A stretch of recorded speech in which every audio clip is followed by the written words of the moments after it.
For most college students, living at home with mom or dad is usually no problem. It's usually safe, you usually always have a home-cooked meal waiting for you, or a little bit of both. Best of both worlds. Mom and dad's house.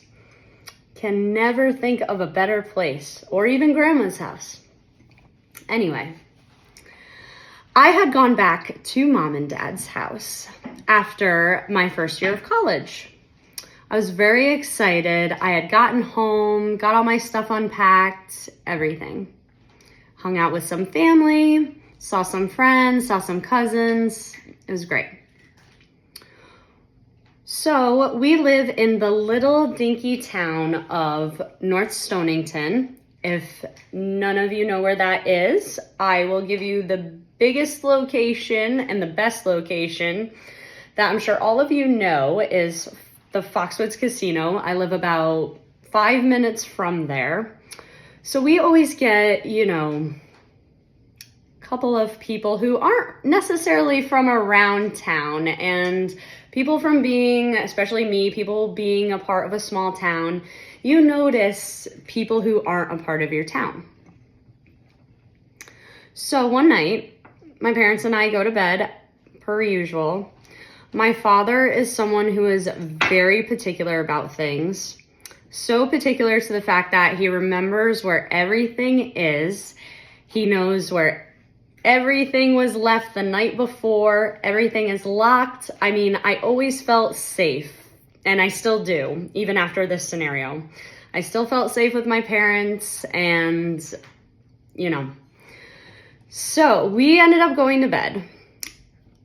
I guess through the middle of the night, as said by my mom, and she's told this story numerous times, through the night, my mom woke up my dad. She was like, Scott, someone is on our porch. I can't,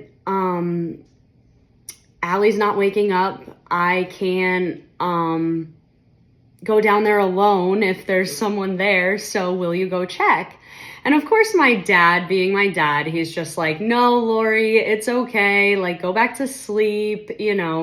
We're fine. We always got animals and stuff. We're in the middle of the woods, North Stonington. So it was no out of the ordinary for an animal to come up on the porch. Well, lo and behold, when we all woke up the next morning, thank God for my father, he noticed that all of not our sliding glass doors, but all of our sliding screen doors were pushed all the way to the other side, like someone tried to enter the house. So he went around the house checking each screen door, and he noticed that they were all pushed to the side. So we move on with our morning. My dad's like, that's really strange. It kind of gives the, assumption that someone was trying to get in the house. So I get in my car because I wanted to go to one of my friend's house. I was still visiting. And I look, and my whole center console of my car is wide open. Papers are everywhere. I have papers from school. They're just shredded into a million pieces. It was such a headache. I was just in such disbelief when getting into my Jeep at the time.